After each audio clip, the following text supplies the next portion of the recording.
morning. It's Mike Jordan with Utopia here again, discussing asset and master data quality over a cup of coffee. Now, we're working through a set of conversations about how to build a business case for master data quality.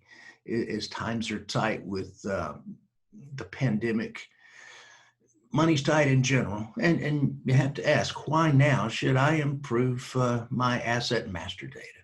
Well, the business case is compelling. There are several aspects to it.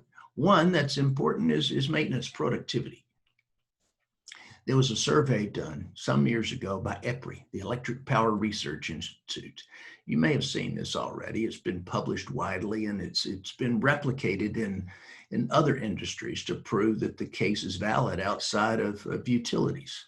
What EPRI found that was surprising, most surprising, is that maintenance workers on average were doing productive maintenance work only 40% of the time. They call that wrench time. And the block of time that's bigger than their wrench time was the amount of time they spent looking for the parts and information to do their job. There's the opportunity.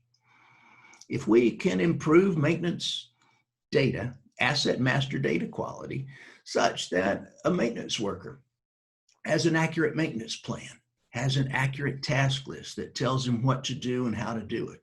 If a maintenance worker has an accurate bill of material that tells him what spare parts he needs. So when he goes to the field, he has the right information, the right spare parts on the first trip. Imagine that we could improve average wrench time.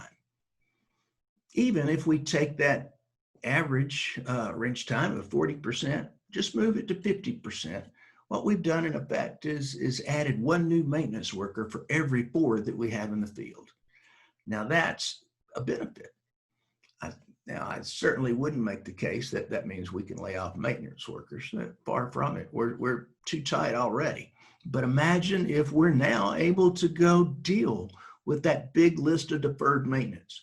All of those planned maintenance activities that we keep pushing off that we don't quite ever get to. Imagine having a maintenance workforce sufficient to do the work that needs to be done and how that would measurably improve operational effectiveness of the plant. That's one of several aspects of a maintenance business case, a business case for improving maintenance data quality. We'll do this over the next several days in sessions over coffee. And I invite you to drop me a note, give me a point of view, a different topic you'd like to discuss. I look forward to speaking with you.